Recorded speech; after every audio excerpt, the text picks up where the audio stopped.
하나님 말씀은 고린도전서 2장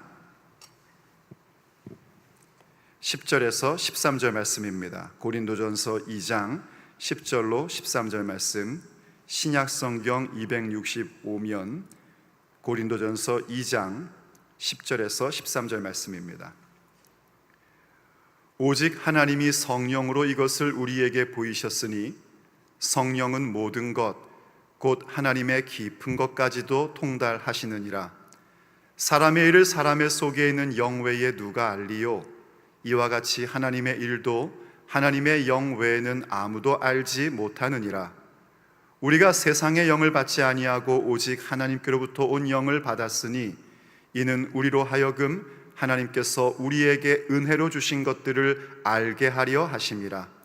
우리가 이것을 말하거니와 사람의 지혜가 가르친 말로 아니하고 오직 성령께서 가르치신 것으로 하니 영적인 일은 영적인 것으로 분별하느니라. 아멘. 하나님의 말씀입니다. 우리는 지금까지 성령님이 누구신지, 또 성령 체험과 성령 다 받음이 무엇인지, 그리고 성령님의 사역이 어떠한 것인지에 대하여 계속하여 말씀을 들어왔습니다. 성령님은 인격이신 하나님이십니다. 성령님은 어떤 능력, 에너지 그런 따위가 아닙니다. 인격이신 하나님이십니다. 그리고 성령님께서는 우리와 함께 하심으로써 우리가 복음을 들을 때에 예수님을 믿을 수 있도록 해주셨고 이른바 거듭나게 해주셨습니다. 우리가 거듭난 것, 그냥 이렇게 볼 땐 내가 예수님 믿고 영접하여 거듭난 거죠. 그런데 근본적으로 들어가면 성령으로 거듭난 것입니다. 성령께서 우리를 거듭나게 해주셔야, 예수님을 믿게 해주셔야만 가능합니다. 바로 성령의 감동으로 우리는 예수님을 믿어 하나님의 자녀가 된 것입니다. 그때에 그 거듭난 자, 곧 중생을 경험한 자로서 성령님은 그들에게 성령 체험을 하게끔 해주십니다. 때로는 나의 손을 통하여 기적이 나타나기도 합니다. 병자가 낫기도 합니다. 귀신을 쫓아내기도 합니다. 그야말로 성령의 충만함을 경험하게 해주십니다. 그러나 하나님의 비전, 예수님께서 우리를 통하여 이루시고자 하는 그 비전, 사실 그거는 우리가 현실적으로 볼 때는 우리 자신이 주의 몸된 교회, 이기는 교회 되는 것인데, 바로 그러한 예수님의 비전은 그 차원에서만으로는 이루어지지 않습니다. 그래서 예수님께서 십자가에서 죽으시고 부활하시고 승천하셔서 우리에게 성령님을 보내주셨습니다. 보혜사 성령님, 진리의 영이신 성령님을 우리에게 보내주셔서 우리 안에 내주하시는 사건, 이른바 성령 받음의 사건을 허락해 주셨습니다. 그래서 120명의 성도들이 승천하신 예수님을 보고 나서 함께 모여 합심하여 기도할 때에 이른바 성령 강림이 임하기 시작을 합니다. 그 사건, 사도행전 2장에 나와 있는 성령 강림의 사건은 성령의 시대가 도래하기 때문에 일어났던 단 한 번의 사건, 역사의 단 한 번의 사건이 아닙니다. 그것은 앞으로 믿는 자들이 받을 성령이 어떠한 것인지를 보여주는 첫 번째 사건인 것이지, 그 한 번으로 성령 강림이 끝난 것은 아닙니다. 왜냐하면 사도행전 8장에 가니까 그와 똑같은 사건이 일어나는 것을 보게 됩니다. 그때 처음 성령 강림으로 성령 받았던 120명의 성도들도 누구였냐면 예수님을 믿는 자들이었습니다. 믿는 자들이 모여 예수님의 약속을 믿고 기도할 때에 성령님이 임하시고 성령을 받았습니다. 그러다가 예루살렘 교회가 부흥을 했는데, 부흥하다 보니까 자기들끼리 너무 좋았는지 예수님이 하신 명령, 예루살렘과 유다와 사마리아와 그리고 땅끝까지 이르러 내 증인이 되리라 하셨던 그 명령을 잊어버렸는지 그냥 예루살렘에 머물러 있었습니다. 그러자 하나님께서 그 교회 가운데 박해를 주셨고, 교회 가운데 박해가 일어나자 예루살렘 성도들이 사방팔방으로 다 흩어집니다. 사도들만 예루살렘에 남았습니다. 그리고 나서 바로 그때에 사마리아에 갔던 빌립이라는 사람, 그 빌립은 예수님의 제자 사도 빌립이 아니라 그 예루살렘 교회에서 뭔가 문제가 생겼을 때 사도들이 말씀과 기도의 사역에만 전무하겠다 하여 세웠던 7명의 리더십이 있습니다. 우리가 흔히 집사라고 부르는 분들이 있죠. 하지만 사도행전엔 집사라는 표현을 쓰진 않습니다. 어쨌든 교회의 그 리더 가운데 한 사람인 빌립이라는 분이 사마리아에 갔습니다. 여러분, 예수님 믿는 사람들, 성령 세례 받은 사람들은요, 박해받고 흩어져서 도망가도요, 거기서 또 복음을 전합니다. 왜냐하면 내 안에 있는 내 이 뱃속에서부터 흘러넘치는 강물을 주체할 수가 없는 겁니다. 그냥 가만히 있어도 흘러넘치니 복음을 어찌 안전할 수 있습니까? 복음 전할 수밖에 없는 겁니다. 예수님 믿느냐고, 예수님 아느냐고 묻게 되는 것이고, 모른다 그러면 예수님 소개하게 되는 것이고, 예수님 소개하면 성령님께서 역사하셔서 그 사람으로 하여금 예수님 영접하게끔 만드십니다. 바로 그런 사건이 사마리아 가운데 일어난 겁니다. 빌립이 복음을 증거하며 표적의 사건이 일어납니다. 왜냐하면 빌립도 성령 세례 받은 사람이거든요. 성령 받은 사람이니 능력이 나타난 거예요.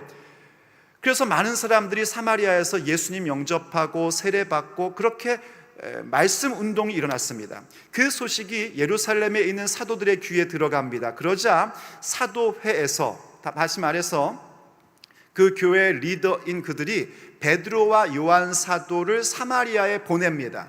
그러자 베드로와 요한 사도가 와서 무엇을 했다고 그러죠? 그들이 성령 받기를 기도했답니다. 여러분, 지금 이미 예수님 믿은 사람들입니다. 그런데 또다시 사도들이 성령 받기를 위하여 기도했답니다. 그리고 안수했더니 바로 사도행전 2장에서 일어났던 사건이 사마리아 교회 가운데서도 동일하게 일어납니다. 우리가 지금 듣고 사모하는 부분은 바로 그 성령 받음에 대한 것입니다. 신학적으로 표현할 때는 성령의 2차 세례라고도 표현하고, 혹은 예수님께서 부어주시는 성령 세례라고도 표현하는 바로 그 성령 받음, 믿는 자들이 받을 성령 세례에 대하여 우린 듣고 있고 그것을 사모하고 있는 것입니다. 우린 정말 성령 받는 자들이 돼야 됩니다. 성령 체험하는 것 굉장히 중요한 것입니다. 성령 체험해야 되지만 그 성령 체험이 그저 예수님을 영접한 중생한 자로서의 체험 정도가 아니라 성령 세례 받는 자의 체험, 성령 받은 자의 체험의 차원으로 넘어가셔야 됩니다. 제가 차원이라고 얘기하는 걸 여러분들은 놓치지 않기를 원합니다. 수준, 어떤 레벨이 아니라 차원이란 말입니다. 그 차원을 여러분들이, 그 차원의 세계가 여러분 가운데 환히 열려야지 됩니다. 그렇게 성령 받음이라는 부분의 차원이 열릴 때에 그것은 중생한 자의 성령의 충만함과는 차원이 다르단 말입니다.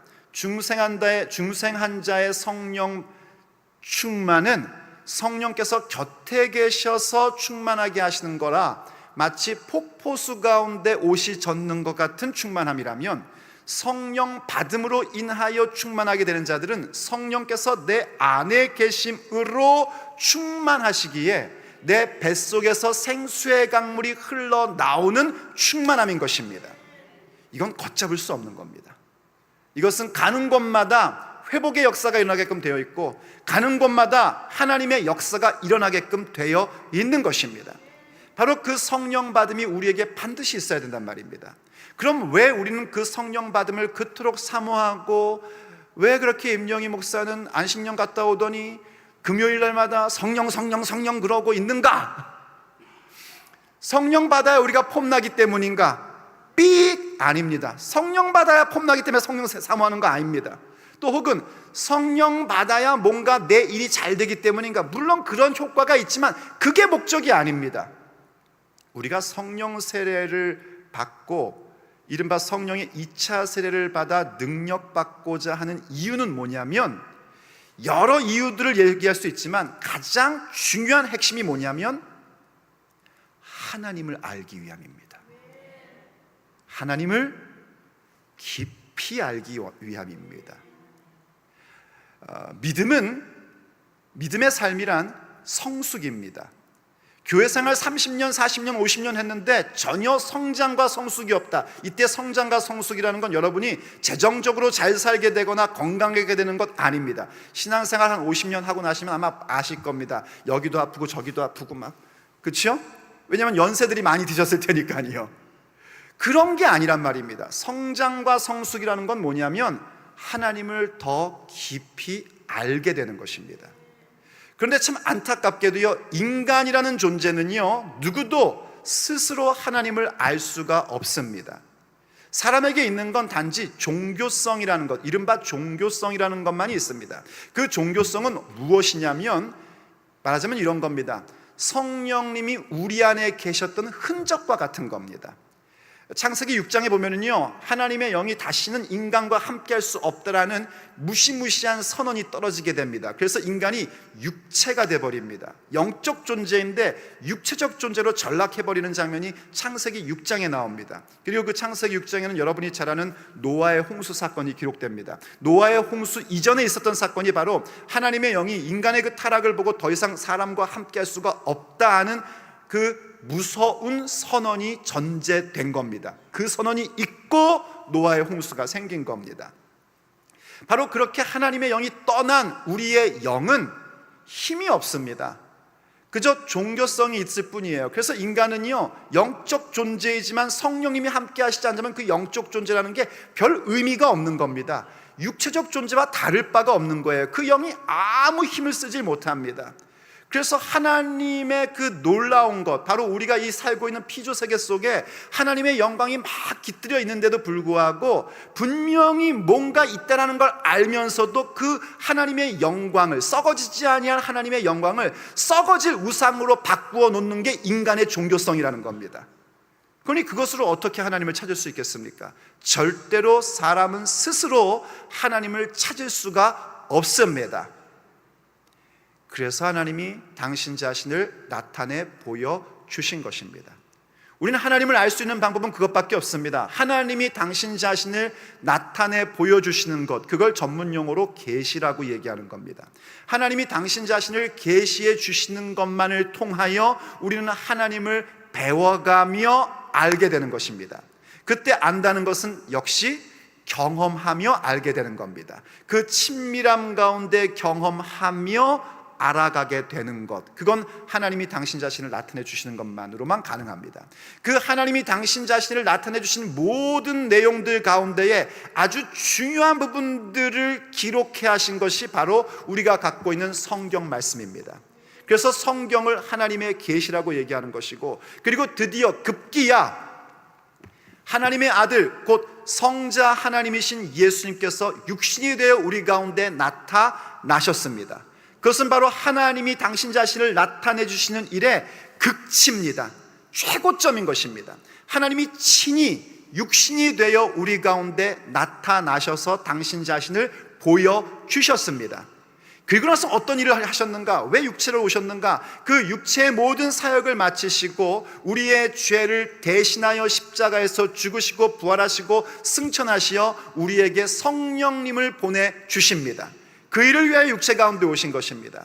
그래서 우리는 지금 어떤 상태 속에 있는가, 어떤 시대에 있는가? 바로 그 성령님이 오신 시대 속에 살고 있는 겁니다. 그러니까 성령님이 우리 곁에 함께 하시는, 언제나 하나님이시기 때문에 성령님은 인류 가운데 늘 함께 하셨습니다. 그런 차원이 아니라 이른바 성령의 시대, 성령께서 우리 안에 내주하시는 시대 속에 우리는 살고 있는 것입니다.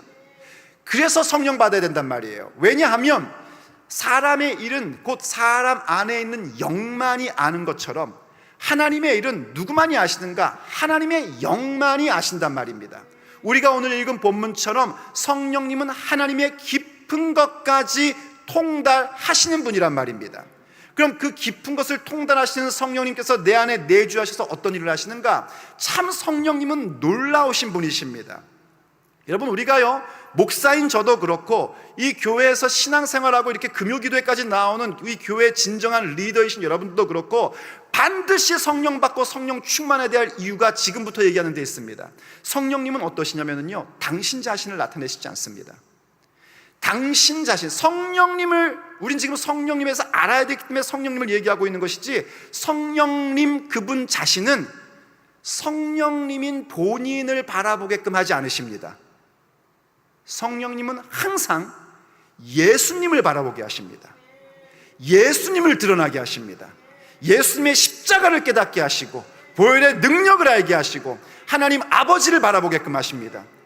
그리고 당신 자신은 나타내 보이시질 않습니다. 분명히 우리 가운데 함께 하시고 예수님 말씀 생각나게 하시고 우리를 진리 가운데로 인도하시고 우리의 인생 가운데 능력이 나타나게 하시는 분이 성령님이심에도 불구하고 자기 자신을 드러내려고 하지 않으십니다. 목사가 그래야 됩니다. 교회 리더인 우리들이 그래야 됩니다.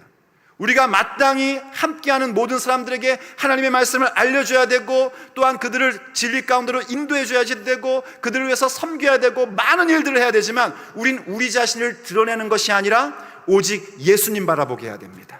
하나님 아버지만 바라보게 해야지 되고, 우리 하나님께만 영광 올려드리게끔 하는 그런 귀한 사람들이 돼야 됩니다. 성령님이 그렇게 하신단 말이에요. 그래서 성령 충만한 자들이 돼야 되는 겁니다. 그렇게 성령님께서 우리 가운데 계셔서 그 통달하심으로 우리에게 뭘 알게 하시는가? 하나님께서 우리에게 은혜로 주신 일들을 알게끔 해주십니다. 은혜로 주신 것, 하나님이 우리에게 은혜로 주신 모든 것들을 우리에게 알게 하시는데, 수면만 알게 하시는 것이 아니라 깊이 있게 알게 하십니다. 거듭난 자도 하나님의 은혜를 압니다. 정말 하나님의 은혜 받았어요, 오늘 은혜 받았어요, 이런 얘기 우리가 다 하지 않습니까? 하나님의 은혜로 내가 예수님 믿게 되었어요, 다 그런 말 하지 않습니까? 맞습니다. 그것 참 중요한 것입니다. 그런데 그렇게 수면적인 부분만이 아니라 그 모든 은혜의 깊은 것들을 우리로 하여금 알게끔 해주십니다. 그래서 어떠한 삶이 되게 하시는가? 하나님을 더 깊이 알 수 있도록 만들어주십니다. 하나님을 더 깊이 아는 모습은 왜 필요한가? 우리가 성숙한 하나님의 자녀가 되는 유일한 길이기 때문입니다. 성숙한 그리스도인 되는 것, 그것이 바로 성령님이 우리에게 주시고자 하는 중요한 목표이고, 그것은 하나님을 깊이 알 때에만 가능한 것입니다. 그럼 과연 하나님의 깊은 것은 무엇일까? 사실 하나님께서 우리에게 은혜로 베풀어 주신 것들은 전부 다 하나님의 깊은 것입니다. 그런데 그 가운데에, 그 모든 것들 가운데에 성경이 우리에게 강조해 주고 있는 부분, 곧 성령님으로 말미암아 그 깊이를 알게 되는 부분들만을 제가 지금 여러분들에게 전달하고 있는 것입니다. 과연 성령께서 우리 가운데 내주하심으로 성령 받은 자로서 하나님의 깊은 것을 아는 건 무엇인가? 첫째로 봤던 건 뭐였냐면요, 십자가 보혈의 능력이었습니다. 십자가의 능력, 보혈의 능력, 우리가 그 깊이를 아는 자가 되는 겁니다. 여러분, 십자가에 대한 말씀은 우리가 예수님 처음 믿을 때부터 들었던 내용 아닙니까? 보혈의 얘기 예수님 처음 믿을 때 다 들었던 거 아닙니까? 내 죄를 내 스스로 해결할 수가 없어서 예수님이 우리를 대신하여 피 흘려 죽어주셨다. 그래서 그 피로 말미암아 내 죄 사함 받고 내가 하나님을 믿을 수 있게 되었다는 것을 믿으면, 이걸 받아들이면 당신이 예수님 믿는 겁니다. 우리가 그런 얘기 듣고 다 예수님 믿지 않았었습니까? 그런데 중생 한 차원 정도에서는 그 예수님의 십자가가 그냥 예수님의 십자가만 보이는 겁니다. 예수님의 십자가, 은혜되는 예수님의 십자가, 나의 죄를 대신 진 예수님의 십자가, 얼마나 아프셨을까, 얼마나 고통스러우셨을까. 그래서 그 앞에서 눈물 흘리고 가슴 아파하고 그 십자가의 은혜를 감사하는 겁니다. 중요한 겁니다. 뭐 그런 것까지 아닙니다. 그건 정말 중요한 것이고 그 스텝이 먼저 있어야 됩니다. 여러분, 애가 태어나면 처음부터 뛰는 애가 있나요? 없어요. 사람은 참 이상합니다. 동물들은, 그냥 다른 짐승들은 태어나면 조금 있으면 막 걷기도 하고 뛰기도 하던데, 그렇죠? 근데 사람은요, 태어나서 바로 뛰는 경우가 있을 수가 없습니다. 처음에는 아무것도 못합니다. 목도 못 가눠요. 그러다 좀 지나면 목을 가누고 눈을 맞추고, 그리고 뭐 뒤집으면 막 뒤집었다고 우리가 막 다 난리 나잖아요. 막 와 뒤집었어 이러고, 그러다가 앉고, 그러다가 막 어쩌다가 막 서요. 막 기어다니다가, 그러다가 발을 디디면 발을 첫 번째 발자국을 딱 디디는 순간 난리가 나지 않습니까? 막 그냥 전화하고 막 여보 걸었어, 그죠? 네, 해보신 분들은 다 기억나시죠? 그러면서 나중에 뛰는 거 아닙니까? 영적인 거듭남도 그렇습니다. 거듭나자마자 그렇게 뛸 수 있는 거 아닙니다. 처음엔 다 그렇게 시작하는 겁니다. 그런데 성령 받고 나면 그 십자가가 무엇인지를 알게 됩니다. 그 십자가가 예수님이 지신 십자가, 나도 짊어져야 된다는 사실을 알게 됩니다. 바로 주님께서 우리에게 말씀하신 것, 누구든지 나를 따르려거든 자기를 부인하고 자기 십자가를 지고 나를 따를 것이니라.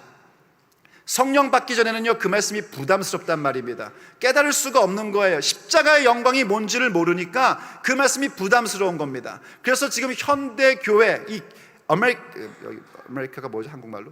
미국 교회와, 죄송합니다 여러분, 영어도 못하면서 이렇게, 미국 교회와 한국 교회의 심각한 문제가 뭐냐면요, 강단에서 십자가, 회개, 고난, 이런 설교들이 사라지고 있다는 겁니다. 어느 순간부터요, 여러분 힘들죠? 주님께서 위로 주십니다. 여러분 기도하시면 평안한 마음이 생깁니다. 하나님이 오늘 여러분들을 격려하십니다. 이런 설교들만 있지, 여러분 그렇게 살면 안 됩니다. 정신 차려야 됩니다. 성령 받아야 됩니다. 변화돼야 됩니다. 회개하셔야 됩니다. 이런 메시지가 점점 약화되고 있고 흐려지고 있단 말이죠. 아마 여러분들도 전부 다 셀폰 보시는 분들이니까 뭐 이렇게 숏 그런 거 나오는 거 보실 거예요. 그런 거 저도 이렇게 막 보니까 자꾸 뜨더라고요. 그런데 보다 보면은요, 많이 나오는 게 그거예요. 뭐 여러분 뭐 있잖아요. 그래서 이렇게 뭐 그냥 좋은 얘기하는 것들이 많더라고요. 근데 가끔 우리 교회 임영희 목사 것 뜨면은 막 깜짝 놀래요. 제가요, 왜 이렇게 무섭게 말을 하고 있는지 좀 살살 해야겠다 이런 생각이 들 만큼. 근데 여러분 정말 우리가 십자가의 복음을 알아야 됩니다. 성령님이 임하시면은, 성령님이 내 가운데 내주하시는 성령 세례 받으면 이 십자가가 얼마나 놀라운 능력인지를 알게 됩니다. 그래서 주님께서 하신 말씀, 왜 우리에게 예수님 따르려면 나를 부인하고 십자가 지고 따르라고 하셨는지에 대한 그 부분을 명확히 알게 됩니다. 예수님의 영광을 함께 받게 하시고자 우리에게 예수님의 남은 고난을 짊어지고 따라오라고 말씀하시는 것이고, 그 십자가를 짊어지고 갈 때에 과연 주님께서 어떻게 내 인생 가운데 일하시는지 그 십자가의 능력을 알게 됩니다. 때로는 넘어지죠. 때로는 실수하죠. 그럴 때 또다시 십자가의 능력, 보혈의 은혜를 또 깨닫게 됩니다. 내가 이렇게 열심히 고군분투했음에도 불구하고 실패하는 내 모습 속에서, 그럼에도 불구하고 주님께서 또 그것까지도 위하여 나를 위해 피 흘려주신 보혈의 능력을 알게 되는 것입니다. 그래서 그 십자가와 보혈의 능력의 깊은 것을 성령님께서 우리에게 알게 하시고, 하나님을, 바로 우리 예수님의 십자가와 보혈의 능력을 더 깊이 있게 알게끔 해주십니다. 그것은 다시 말해서 하나님을 아는 것입니다. 두 번째로는요, 성령께서 우리에게 하나님의 깊은 것을 알게 하는 것은 율법의 요구 성취입니다. 율법의 요구가 성취되는 역사가 성령 받은 자에게 일어나는 놀라운 사건입니다. 여러분 이런 얘기 많이 듣기도 하고 하시기도 하죠. 말씀대로 살아야 돼, 그렇죠? 말씀에 순종해야 해, 많이 듣고 많이 하시죠. 근데 우리가 해보려고 하기는 하시죠, 여러분들 정도는, 그렇죠? 근데 어떻습니까? 자꾸 넘어지죠. 자꾸 실패하죠. 그러다 보니까 우리들 속에 무슨 생각이 드냐면요, 안 되나 보다 합니다. 그러면서 들은 얘기가 탁 생각이 나는 겁니다.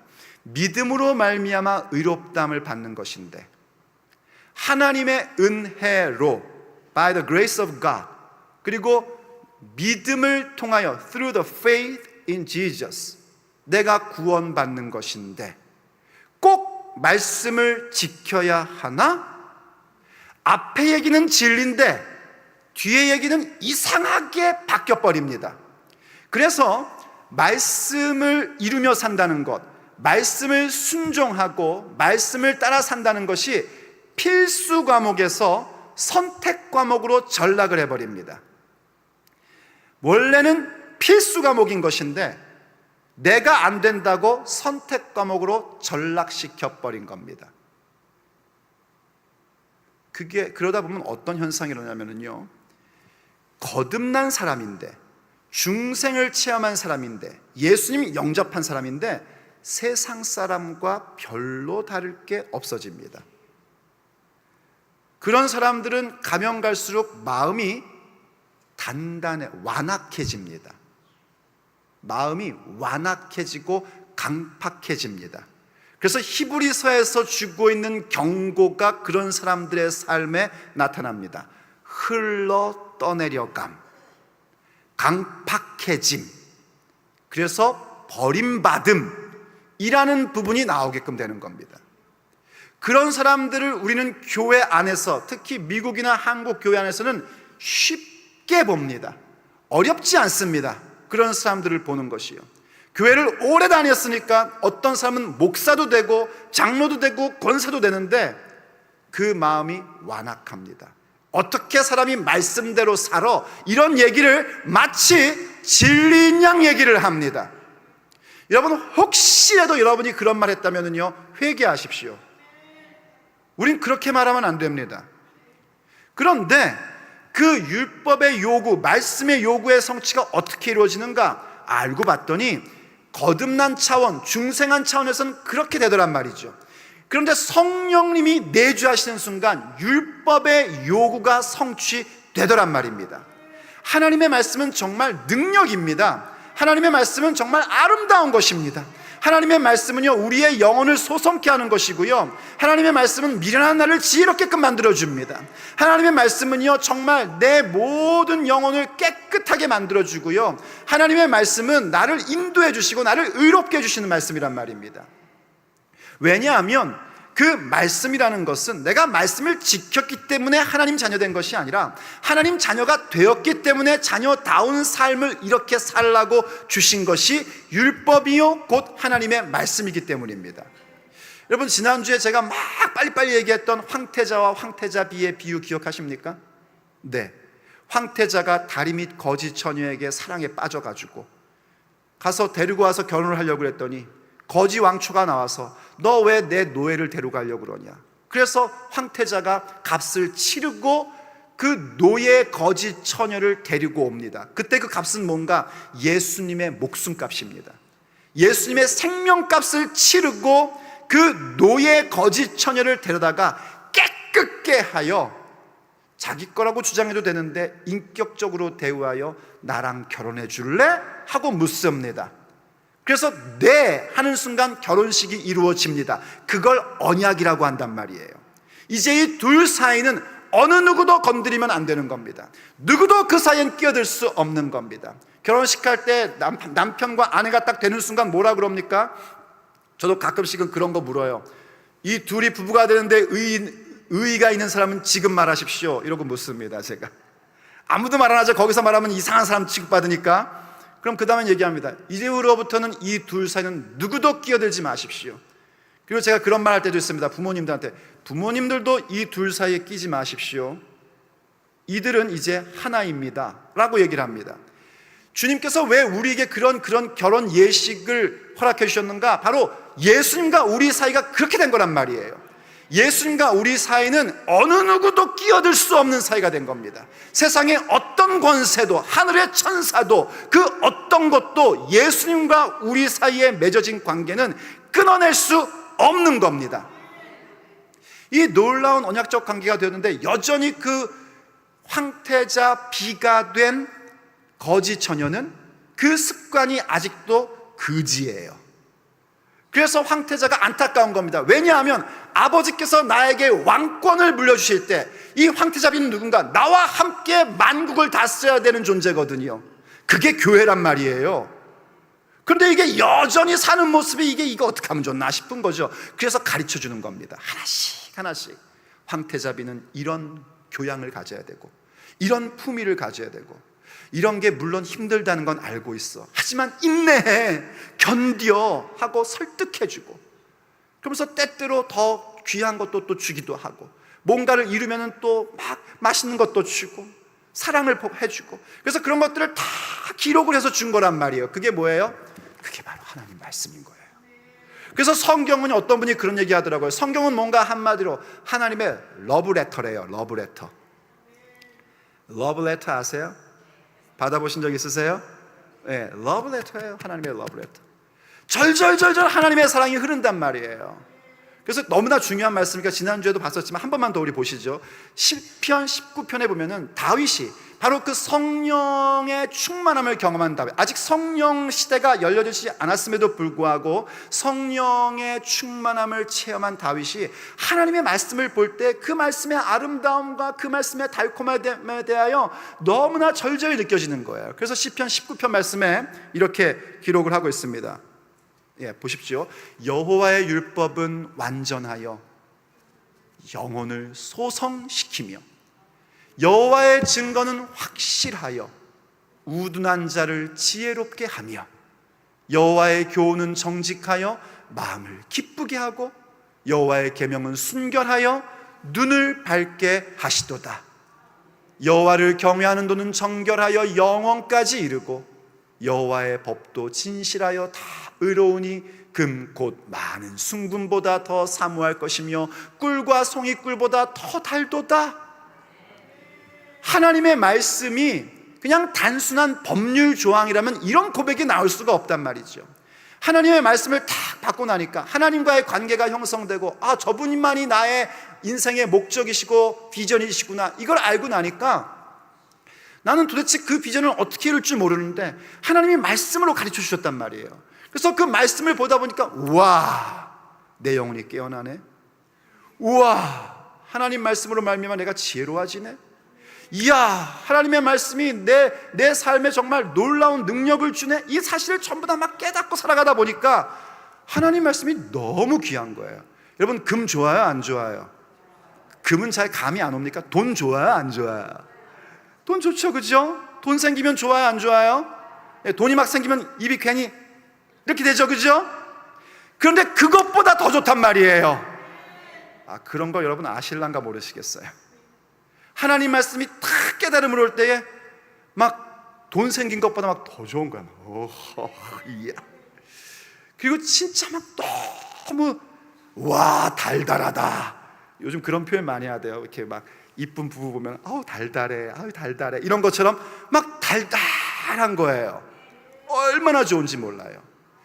그런데도 불구하고 그 말씀을 통하여 나를 비춰보면 어떤 모습이 보이는가? 이거 영 아닌데 하는 게 보이는 겁니다. 그래서 그 다음 구절에 이런 표현이 나오지 않았습니까?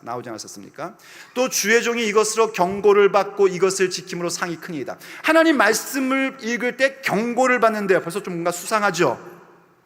막 금보다도 막 사모하고 막 엄청 달달한데 갑자기 경고해요. 경고는 왜 나오죠? 내가 안 되는 부분이 보이니까 경고인 겁니다. 하지만 때때로 그 말씀을 지킬 때는 언제나 우리 좋으신 하나님께서 상을 주신단 말이에요. 보상을 해주세요. 그런데 사실 우리는 보상보다 경고를 더 많이 받게 되죠. 왜냐? 12절 보십시오. 자기 허물을 능히 깨달을 자 누구리요? 나를 숨은 허물에서 벗어나게 하소서. 여러분, 이 표현은 무슨 얘기입니까? 하나님의 그 달콤하고 그 너무나 사모하는 말씀 속에 들어가면 들어갈수록 뭐가 자꾸 드러나요? 내 정체가 드러나는 거예요.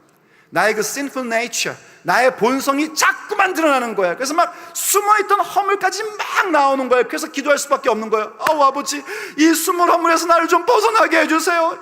왼수가요, 저 사람이 아니라 이게 왼수예요. 이렇게 되는 거예요. 여러분, 이 고백이 여러분 입속에서 터져 나오기를 예수님의 이름으로 축복합니다. 그 다음 구절. 또 주의 종에게 고의로 죄를 짓지 말게 하사 그 죄가 나를 주장하지 못하게 하소서. 여러분, 이 기도를 했다는 건 뭘 얘기하는 걸까요? 알고도 죄를 지을 때가 있더란 말이죠. 거짓말하면 안 된다는 거 아는데 내가 거짓말을 만들고, 남 흉보면 안 된다는 거 아는데 남 얘기나 하고 앉았고, 그런 모습이 자꾸만 보이는 거예요. 막 할 때는 막 너무 즐겁죠. 여러분, 세상에 제일 재밌는 게 오징어 씹나고 남 씹는 거래요. 누군가를 씹어야 적직성이 풀린대요. 그래서 이 교회 다니는 사람들도요, 누군가를 씹어야 된대요. 눈에 잘 보이는 목사를 씹어야 막 그냥 막 사는 것 같고, 담임 목사가 안식년 가니까 부목사를 막 씹어야지 막 그냥 뭔가 되는 것 같고, 목사를 씹으면 그냥 혼날 것 같으니까 막 사모를 씹고 막 그냥 그러야 된대요. 그게 하나님 말씀 앞에 딱 가는 순간 내가 지금 무슨 짓을 한 거지? 이거 어떻게 하면 좋지?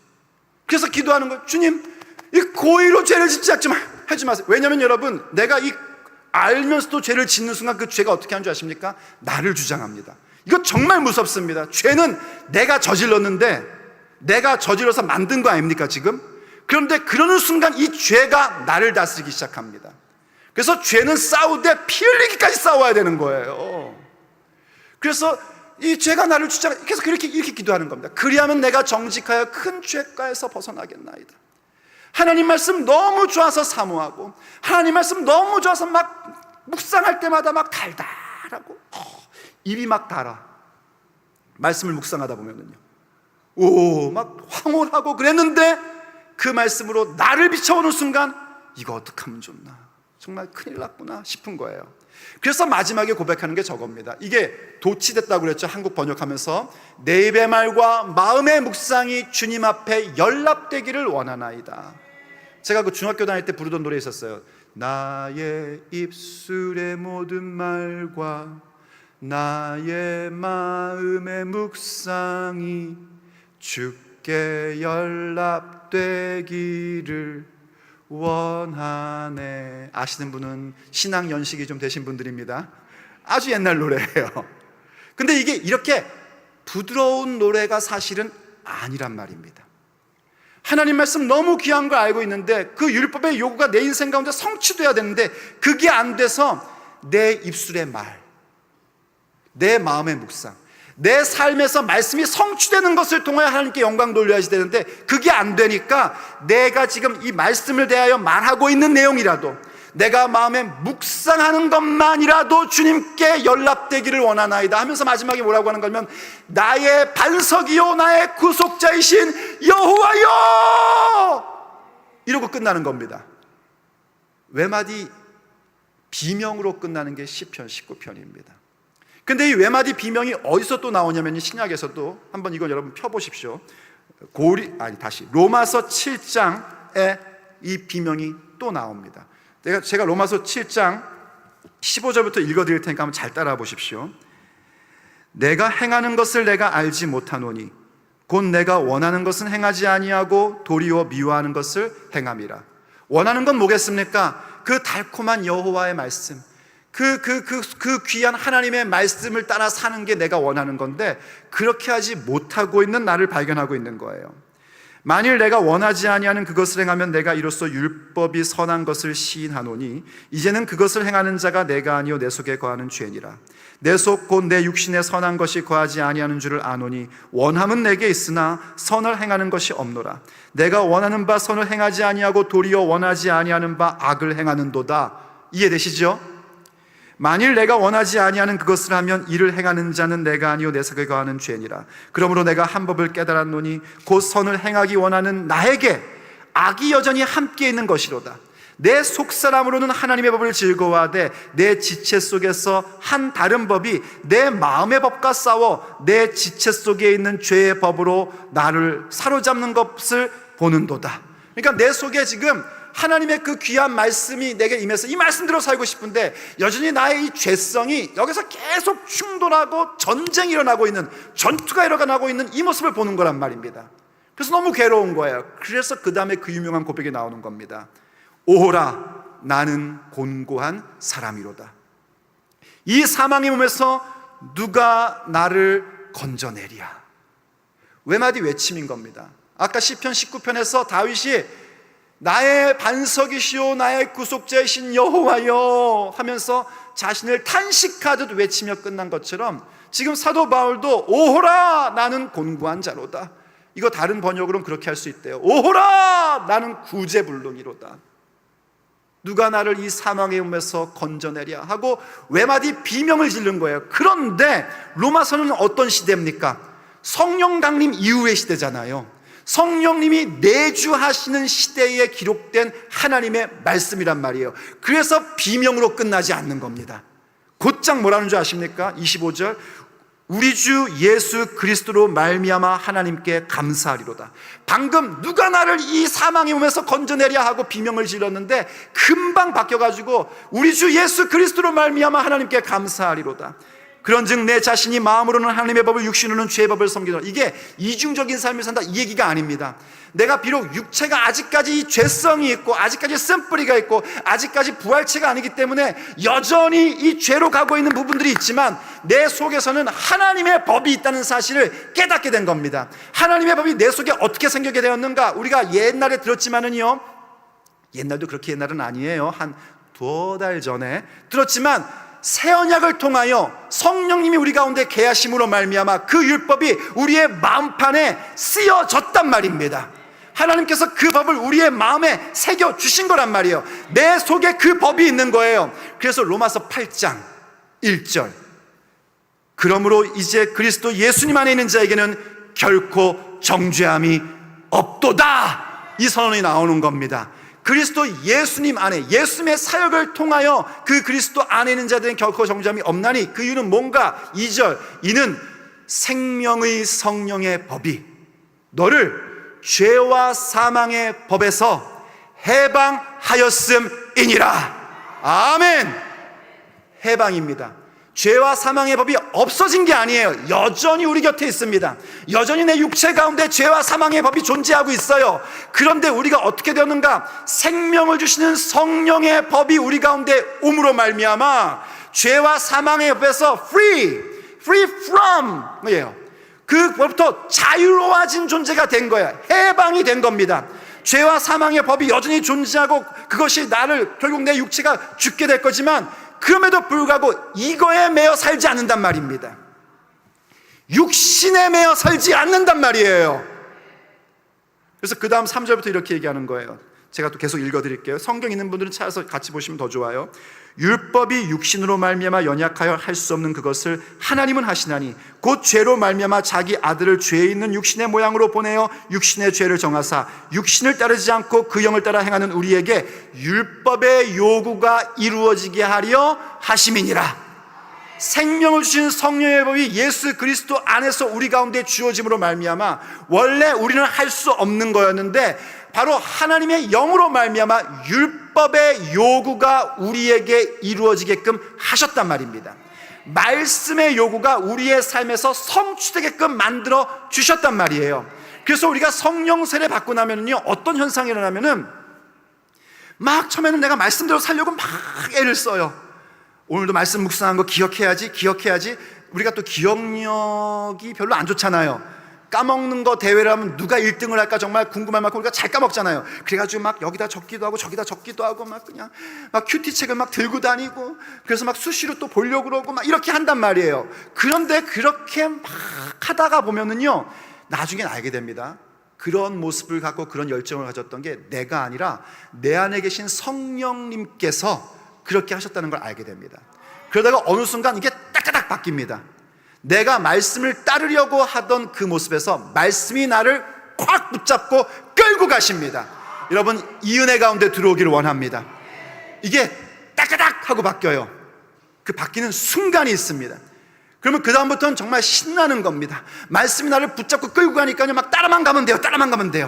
따라가면서 두렵지가 않아요. 왜냐하면 내 안에 성령님이 계시니까요. 그래서 열심히 그 하나님의 영의 인도함을 받는 것에 대해서 두려움 없이 인도함을 받고 발걸음을 내디디며 가는 겁니다. 그럼 기적이 일어납니다. 사건이 일어납니다. 하나님의 일하심이 우리 가운데 나타나기 시작을 하는 거예요. 그게 바로 성령의 사람들의 모습이란 말이에요. 그래서 그 다음 보세요. 이제 제가 또 읽어드릴게요. 5절, 육신을 따르는 자는 육신의 일을, 영을 따르는 자는 영의 일을 생각하나니. 여러분, 무슨 생각을 하고 있느냐에 따라 내가 지금 죄와 사망의 법칙 가운데 있는 것인지 생명의 성령의 법칙 가운데 있는 것인지를 확인할 수 있습니다. 내 생각이 아침부터 저녁까지 돈 이러고 있다, 그건 지금 육신의 생각 가운데 있는 겁니다. 육신을 따르는 자인 겁니다. 내가 돈이 필요할 땐 돈을 생각하지만 돈을 생각하는 순간 모든 경제의 주인도 하나님이시다. 그러니 나는 하나님이 인도하신 대로 갈 거다. 하나님의 방법으로 할 거다. 이 사람은 영을 따르는 자입니다. 그래서요, 6절, 육신의 생각은 사망이요 영의 생각은 생명과 평안이니라. 아멘. 육신의 생각은요, 결국 사망밖에 안 나옵니다. 결과는 그거밖에 없는 거예요. 하지만 영의 생각은 언제나 생명과 평안으로 가고요. 7절, 육신의 생각은 하나님과 원수가 되나니 이는 하나님의 법에 굴복하지 아니할 뿐 아니라 할 수도 없음이라. 육신에 있는 자들은 하나님을 기쁘시게 할 수 없느니라. 만일 너희 속에 하나님의 영이 거하시면 너희가 육신에 있지 아니하고 영에 있나니 누구든지 그리스도의 영이 없으면 그리스도의 사람이 아니니라 하고 말씀해주고 있는 겁니다. 그래서 우리가 어떻게 됩니까? 바로 이렇게 율법의 요구가 성취되는 삶을 위해서 육신의 생각을 버려버리고 영의 생각을 가지고 성령님의 인도하심을 따라 살아가게 되는 겁니다. 그러면 말씀이 성취되는 걸 경험합니다.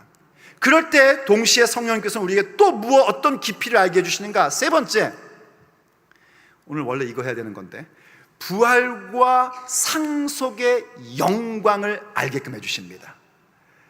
이게 놀라운 겁니다. 부활과 상속의 영광에 대한 그 하나님의 뜻과 경륜의 깊이를 우리로 하여금 알게끔 해주십니다. 왜냐하면 우리 안에 계시기 때문에. 부활을 먼저 알게끔 해주십니다. 예전에는 어땠는가? 부활 그러면 그냥 예수님이 부활하셔서 나 그거 믿어 이던 정도였어요. 그건 정말 중요한 첫 번째 스텝입니다. 그런데 성령님이 내 안에 계실 때에 성령님은 우리를 어디로 끌고 가시는가? 예수님의 부활이 첫 열매라는 것을 깨닫게 해주십니다. 그래서 사실 예수님이 육신 가운데 계셨을 때 하셨던 말씀의 기록인 복음서에는요, 우리들의 부활에 대한 내용이 아주 슬쩍 지나가는 정도밖에 없습니다. 그런데 성령 강림 이후 예수님께서 그러셨잖아요. 내가 너희들한테 하고 싶은 얘기가 정말 많은데 너희들은 지금 말도 깨닫지도 못해. 하지만 성령님이 오시면 너희들을 진리 가운데로 인도하실 거야. 그렇게 말씀하셨지 않습니까? 기억나시죠? 바로 그렇게 성령님 임하고 나니까 깨닫는 겁니다. 예수님의 부활, 나의 부활이었구나. 예수님의 부활은 첫 열매였구나. 여러분 열매 맺는 거 보시면 아시죠? 첫 열매가 탁 맺으면 그 다음에 똑같은 열매가 계속 맺는 거. 아니 무화과 나무에 무화과 열매가 딱 맺으면 그 다음에 옆에 사과가 맺어요? 큰일 나죠. 그러면은요, 무화과가 열리는 것처럼 부활의 예수님이 첫 열매로 딱 있는 것을 볼 때 아하! 예수님의 부활의 그 모습이 우리가 장차 가질 부활의 그 모습이구나. 이걸 알게 된단 말입니다. 여러분 우리도 부활합니다. 부활 신앙이 없으면은요, 믿음의 여정을 대범하게 가지를 못합니다. 부활의 소망이 없으면은요, 절대로 어느 누구도 순교 못합니다. 우리가 어떻게 손해를 보면서도 믿음의 길을 가고 어떻게 목숨까지도 걸면서도 예수 그리스도의 복음의 길을 가고 있는가? 바로 부활의 신앙, 부활의 소망 때문이에요. 예수님이 부활하신 것처럼 나도 부활한다, 이겁니다. 그래서 바로 이 로마서가 이렇게 우리에게 성령에 대한 부분들을 가르쳐 주시고 그 성령으로 말미암아 말씀이 성취된다는 걸 얘기해 주면서 계속해서 이렇게 말씀하는 걸 보게 됩니다. 10절입니다. 로마서 8장 10절. 또 그리스도께서 너희 안에 계시면 몸은 죄로 말미암아 죽어요. 우리의 육체, 지금 현재 갖고 있는 육체는 결국은 죄값으로 말미암아 죽게 되어 있습니다. 나는 안 죽어요. 그러신 분은 없으시죠? 물론 우리가 육체 가운데 있는 동안에 주님이 오시면 죽음을 안 봅니다. 그러기를 저는 간절히 원합니다. 하지만 우린 결국은 다 죽습니다. 몸은 죄로 말미암아 죽은 것이나 영은 어떻게 돼요? 의로 말미암아 살아있는 것이니라. 그러니까 하나님과 단절됐던 내 영이 성령님이 옴으로 말미암아 내 영도 살아난 영이 되어버린 거예요. 11절, 예수님을 죽은 자 가운데서 살리신 이의 영이 너희 안에 거하시면 그리스도 예수님을 죽은 자 가운데서 살리신 이가 너희 안에 거하시는 그의 영으로 말미암아 너희 죽을 몸도 살리시리라. 할렐루야. 바로 하나님의 영이 우리 가운데 있기 때문에 우리의 이 죽은 몸도 하나님의 영으로 말미암아 다시 살리신다, 부활에 대한 말씀을 우리에게 주고 있는 겁니다. 그래서 사도 바울이요, 그렇게 험악한 세월을 살면서도 그는 어떻게 그렇게 정말 우리가 생각하면 와, 끔찍하다, 어떻게 그렇게 매를 맞고 채찍을 맞고 박해를 당하고 태풍을 만나고 파선을 당하고 그러면서도 복음을 위하여 살았지 하는데, 그가 그렇게 할 수 있었던 것은 이 부활을 바라봤기 때문인 겁니다. 부활에 대한 소망을 갖고 있기에 그가 그렇게 할 수 있었던 겁니다. 한번 빌립보서 말씀을 보세요, 여러분. 빌립보서 3장 10절. 내가 그리스도와 그 부활의 권능과 그 고난의 참여함을 알고자 하여 그의 죽으심을 본받아 어떻게 해서든지 죽은 자 가운데서 부활에 이르려 한다 하고 선언하고 있습니다. 그 앞에는 어떤 내용이었냐면은 여러분 수요일은 좀 더 해도 되죠? 아니, 오늘 무슨 요일이죠? 금요일은 좀 더 해도 되죠? 안 돼요? 되죠? 밤새도 되잖아요. 원래 옛날에 우리가 금요 철야 예배 그랬잖아요, 원래는. 그죠? 예. 사실은 저는 그런 날을 꿈꿉니다. 막 여러분도 저도 막 충만해져가지고 시간 가는 줄도 모르고 말씀을 막 듣고 막 기도하다 보니까 새벽 5시야. 어떡하면 좋아 하고 그런 날이 오기를 간절히 원합니다. 막 찬양하고 말씀 듣고 기도하고 또 찬양하고 말씀 듣고 기도하고 그러고 나니까 2박 3일이 됐네. 막 어머 3일 금식했네 우리. 아이고 꼬질꼬질해라. 그런데 막 영은 막 반짝반짝반짝하고 막 주님께서 그런 날을 주셨으면 좋겠습니다. 자, 다시 돌아옵시다. 자, 빌립보서 3장 10절 그 앞에는 어떤 내용이냐면요, 여러분이 잘 아는 내용입니다. 사도 바울이 그랬어요. 나 육체로 얘기하면 나도 자랑할 거 많은 사람이야. 8일 만에 할례를 받았고 난 유대인 중에 유대인이고 바리새파 사람이고 내가 율법의 열심으로는 교회를 박해하던 자야. 그거 전부 다 나한테 유익한 것이었어. 하지만 난 그 모든 나를 유익하게 했던 것들을 다 해로 여겨. 해롭게 여겨 나는 그거를. 왜 그런가? 내게는 예수님을 아는 지식에 고상함이 있기 때문이야. 우리도 마찬가지입니다. 우리도 뭐 좀 옛날에 다 한번 했던 사람들 아닙니까? 우리도 뭐 자랑하려면 자랑할 게 얼마나 많습니까? 특히 이민 와서 사는 우리들은요, 전부 다 정말 그 인생의 그 전투를 치르면서 살았던 사람들 아닙니까? 그래서 우리도 할 얘기가 있어요, 정말로요. 우리도 자랑하려면 자랑할 건 많어. 하지만 난 그걸 다 해로 여겨. 사도 바울 따라서 해뿐만 아니라 난 그걸 배설물로 여겨. 배설물이 뭔지 아시죠? 설명 안 해도 되죠? 배설물을 보면 묵상하는 사람은 없어요. 그렇죠? 빨리 플러시 해야 되는 것이지. 그렇죠? 배설물로 여겨. 아예 그건 생각하고 싶지 않은 거예요. 이유는 딱 하나. 내 안에 예수님을 아는 지식, 예수님을 아는 지식의 고상함이 나에게 있기 때문이거든. 이 얘기를 한 겁니다. 그러면서 그가 그 모든 것들을 버리고 예수님을 아는 지식의 고상함을 갖고 정말 투쟁하며 살아가는 그 모습, 이제는 내가 뒤의 것을 바라보지 않아. 나는 내가 예수님 믿고 나서도 정말 많은 일들을 했지만 난 그 추억에 잠길 시간이 없어.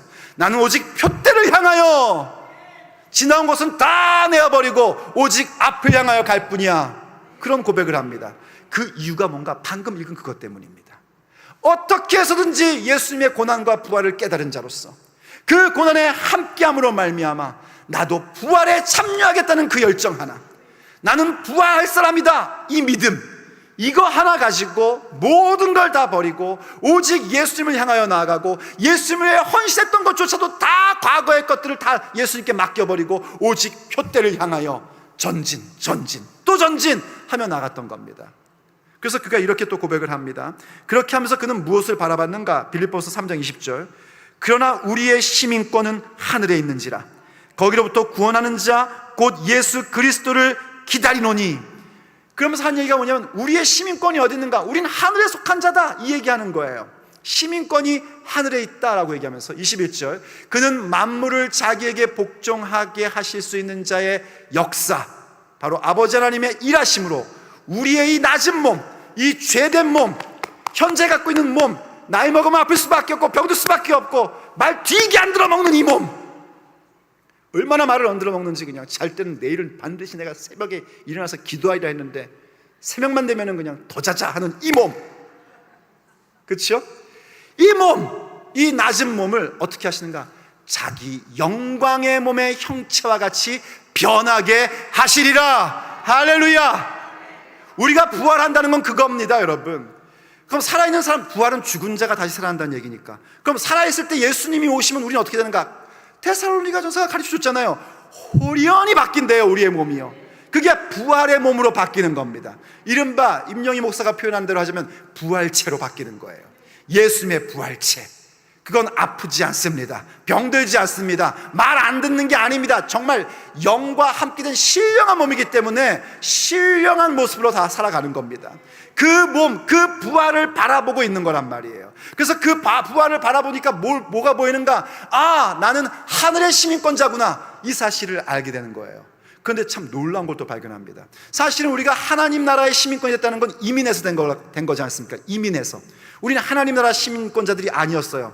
흑암의 권세 가운데 있던 자들이었어요.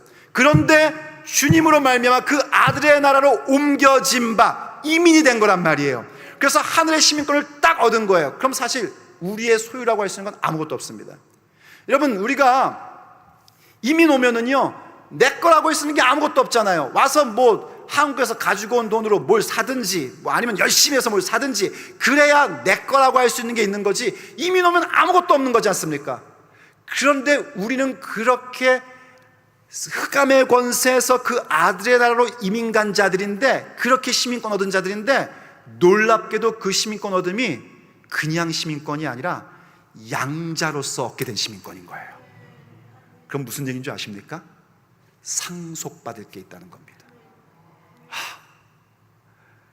그냥 부활 차원이 아니고요, 그냥 시민권 차원이 아니라 양자로 들어가 버린 거예요. 양자로 딱 들어가니까 세상에 내 아버지가 온 세상의 주인이시네? 그래서 그리스도와 함께 모든 걸 상속받는 자로 세워지게 되는 겁니다. 이게 부활과 상속의 영광이라는 겁니다. 그래서 로마서로 다시 한번 봐보세요. 로마서가 이렇게 얘기해 주는 거예요. 뭐라고 얘기하냐면은 12절부터 제가 읽어드릴게요. 그러므로 형제들아, 우리가 빚진 자로 돼 육신에게 져서 육신대로 살 것이 아니니라. 이건 우리가 날마다 결단해야 될 부분입니다. 내가 비록 이 말 안 듣는 몸을 갖고 있지만 이 몸에게 지면 안 되는 거예요. 육신에게 지면 안 되는 거예요. 육신의 생각에 지면 안 돼요. 앉아! 너희가 육신대로 서면 반드시 죽을 것이로되 영으로서 몸의 행실을 죽이면 살리니 무릇 하나님의 영으로 인도함을 받는 사람은 곧 하나님의 아들이라. 성령으로 인도함을 받는 게 그겁니다. 성령으로 인도함을 받는 것은요, 여러분, 우리가 때로는 그런 것도 있을 수 있어요. 하나님, 지금 A하고 B하고 상가가 2개 나왔는데요, 어느 쪽으로 제가 가야지 하나님께서 기뻐하시는 사업을 이룰 수 있을까요? 그렇게 인도하심을 구할 수 있죠. 그것도 참 좋은 겁니다. 그러나 그거는 정말 초보의 인도하심인 것이고, 성령님의 인도하심의 가장 파워풀하고 가장 핵심적인 건 뭐냐면 육신의 생각을 죽이고 영의 생각을 따르는 것, 그게 바로 성령의 인도함 받는 겁니다. 그걸 두려워하지 않습니다. 성령의 인도함 받고 살다가 이러다가 망하면 어떡하죠? 이러다가 제가 정말 손해 안 보면 어떡하죠? 그걸 두려워하지 않습니다. 왜 그런가? 비록 이 땅 가운데서 내가 손해를 보게 되고 내 모든 재산을 빼앗기게 되고 박해를 당하게 되고 목숨을 잃게 된다 할지라도 나에게는 부활의 영광이 있으니까, 부활의 때가 있으니까, 영혼의 때가 있고 그 영혼의 때 가운데 갈 사람이니까, 그래서 기꺼이 하나님의 영의 인도하심을 받고 살아가는 겁니다. 그들이 누군가? 하나님의 아들이래요. 딸들. 제가 항상 얘기하죠. 딸들 이런 것 때문에 기분 나빠하지 말라고. 하나님의 아들이라는 표현은 뭐냐? 상속받은 자라는 얘기입니다. 그러니까 하나님의 아들, 딸들은 누군가? 하나님의 영으로 그렇게 인도함 받아 육신의 생각을 죽여버리는 자들, 영으로 육신을 죽이는 자들, 그들이 바로 하나님의 아들, 딸들인 거예요. 그래서 그 다음 구절 15절, 너희는 다시 무서워하는 종의 영을 받지 아니하고 양자의 영을 받았으므로 우리가 아바, 아버지라 부르짖느니라. 할렐루야! 이게 상속이라는 겁니다. 시민권으로 하나님 나라로 이민 딱 와버렸는데, 나는 뭐 사실 뭐 이민은 왔지만 아무것도 가진 게 없는데 어떡하지 했더니만 웬걸? 양자의 영으로 이민을 온 거예요. 양자의 영을 받아 시민권을 얻은 거예요. 그래서 그리스도와 함께 상속받은 자가 된 겁니다. 16절, 성령이 친히 우리의 영과 더불어, 이제는 성령님이 나와 함께 하시니까 내 영도 깨어나는 겁니다. 내 영도 힘을 얻기 시작하는 거예요. 내 영이 내 정신을 지배하고 내 영이 내 육체를 지배하고 그럴 수 있는 능력이 생기기 시작하는 거예요. 왜요? 성령님이 함께 하시니까, 성령님이 내 안에 내주하시니까 그 일이 가능케 된 겁니다. 그래서 성령님이 친히 우리의 영과 더불어 우리가 하나님의 자녀인 걸 증언하는 거예요. 성령님도 우리에게 증언하게 되고, 나의 영, 이제 깨어난 나의 영, 살아난 나의 영, 정말 힘있는 나의 영이 계속해서 나에게 가르쳐주는 거예요. 너 하나님의 자녀야, 너 하나님의 상속자야, 가르쳐주는 거예요. 그래서 17절, 자녀이면 또한 상속자, 곧 하나님의 상속자요, 그리스도와 함께한 상속자니. 어떤 상속자인가? 여러분, 로마서 8장 1절이 어떻게 시작한 줄 아시죠?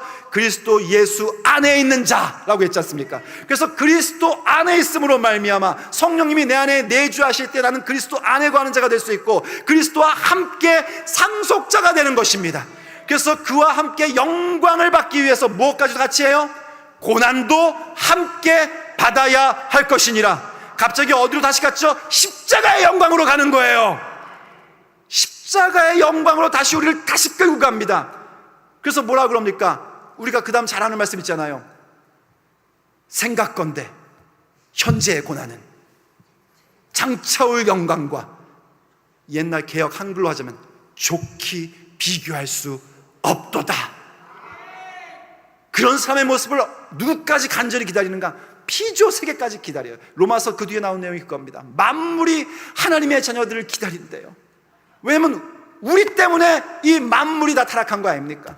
인간이 죄를 지음으로 말미암아 자연세계 가운데 가시와 엉겅퀴가 나오고 허무한 데 굴복하게 된 것이거든요. 그래서 하나님의 자녀들이 나오는 순간, 그리스도와 함께한 상속자들이 사는 순간, 피조물도 그 모습을 간절히 기다리는 거예요. 그래서 우리가 정말 하나님을 사랑하게 되고, 그 가운데 하나님께서 주시는 그 놀라운 계획, 우리가 거듭나고 성화되고 영화롭게 되었던 그 모습을 알게 하시고, 그러다 보니 무엇을 또 알게 되는가? 하나님을 사랑하는 자, 로마서 8장 26절 가장 유명한 거지 않습니까? 곧 그 뜻대로 부르심을 받은 자들에게는 모든 것이 합력하여 선을 이루느니라. 이게 누구에게 주어진 말씀인가? 바로 성령 받은 자들. 그래서 십자가의 영광의 능력이 무엇인지 알게 되고, 율법의 요구의 성취가 무엇인지 알게 되고, 심지어 부활과 상속의 영광이 무엇인지를 아는 자들, 그들이 사실은 하나님을 사랑하는 자들이 될 수 있는 것이에요. 그때 어떤 현상이 나오는가 알게 되는 겁니다. 우와, 하나님과 나의 사이, 그리스도와 나의 사이에 맺어진 그 사랑, 이게 얼마나 끈끈한 것이고 얼마나 강력한 것인지, 그 어떤 것도 그리스도의 사랑에서 나를 끊을 수 없도다. 로마서 8장에 마지막에 나오는 그 결론의 선언이 그겁니다. 그래서 우리를 사랑하시는 이로 말미암아 우리가 넉넉히 이기느니라. 그 어떤 것도, 하늘의 천사도, 어떤 권세도, 어떤 능력도, 또 어떤 그것도, 사망도 죽음도 생명도 그리스도의 사랑에서 우리를 끊을 수 없도다. 그래서 그 깊이, 결국은 하나님의 사랑의 깊이까지 깨달아 아는 자들이 되는 것입니다. 그게 바로 하나님의 깊은 것입니다. 하나님께서 우리에게 은혜로 주신 것들인데, 그냥 수면에 찰랑찰랑한, 그 에스겔서에서 표현되고 있는 대로 발목 혹은 무릎, 허리 정도의 차원에 차는 그런 정도의 은혜의 깨달음이 아니라, 완전히 나를 잠기게 해서 그 물속에서 헤엄치는 그런 놀라운 깊이를 깨닫게 하시는 은혜, 그게 성령님으로 인하여 우리에게 이루어지는 것입니다. 그래서 늘 성령님을 사모하는 것이고, 그리고 성령으로 충만하고 성령세 받은 자들은 성령님이 가리키는 바 우리 예수님 바라보고, 하나님의 나라 바라보고, 우리 아버지를 바라보고, 그래서 그분과 나 사이의 그 사랑을 어떤 것도 끊을 수 없다는 사실을 기억하며 육체의 날들을 살아가는 겁니다. 물론 또 우리 육체에게 질 때가 있죠. 그땐 다시 어디로 오죠? 주님의 십자가 앞에 오는 겁니다. 그럼 그 십자가의 능력의 깊이를 또 깨닫게 되고, 그러면서 다시 또 율법의 요구의 성취의 단계로 들어가 보고, 그러면서 다시 또 리마인드 되는 거예요. 부활과 상속의 영광, 나는 그 영광된 존재다. 그리스도의 사랑에서 그 어떤 것도 끊을 수 없다. 그러면서 우린 다시 또 도전하고, 그렇게 하면서 우린 점점 하나님을 더 깊이 알아가게 됩니다. 점점 더 그리스도의 능력을 체험하게 됩니다. 바로 그렇게 성장하며 성숙한 자가 되는 것입니다. 그러므로 오늘도 주님 앞에 찬미하고 또 한 목소리로 기도하기를 원합니다. 우리 오늘 말씀을 생각하며 이 진리라는 찬양을 주님 앞에 신앙의 고백으로 찬미하며 나가고, 또 오늘도 주님 앞에 주님 내게 성령 충만, 성령 세례, 성령 받게 해주셔서 하나님의 그 깊은 것을, 오늘 목사님이 얘기해 준 그 하나님의 그 깊은 것을 귀로 듣기만 한 자가 아니라 마음으로 깨닫는 자가 되길 원합니다. 내 삶의 사건으로 일어나기를 원합니다. 그러니 도와주십시오. 그렇게 우리가 함께 또 기도하며 나가기를 원합니다. 우리 함께 찬미하십시다.